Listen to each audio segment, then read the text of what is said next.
Hello everyone. তো দেখো আজকে আমাদের দুপুরের রেসিপি কিন্তু হচ্ছে এই যে এটা কী মাছ বলো তো, বুঝতে পারছো এটা কী মাছ? এটা কিন্তু হচ্ছে চিতল মাছ। তো আজকে আমাদের মেনু হচ্ছে চিতল মাছের কালিয়া। তো আমি রান্না করছি। দেখো আমার গ্রেভিটা পুরো একদম ঠিকঠাকভাবে ফুটে গেছে।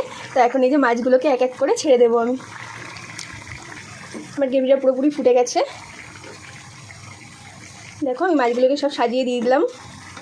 এবার একটুখানি আমি এটার সাথে, কারণ চিতল মাছ তো খুব নরম হয়, ওই জন্য বেশি আর কি আমি নাড়তে পারবো না, জাস্ট ঝোলে দিয়ে দিলাম।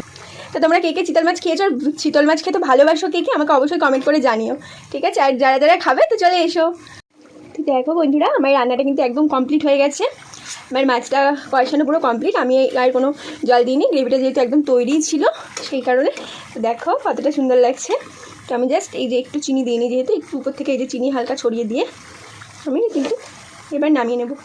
আর বেশি মিষ্টি দেবো না, ব্যাস এতটুকুই। তো বলো আমার চিতল মাছের কালিয়াটা কেমন লাগছে, সবাই কমেন্ট করে জানাবে।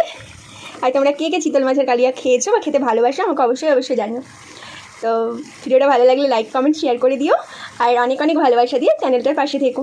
তার জন্য অনেক অনেক ভালোবাসা রইলো। টাটা।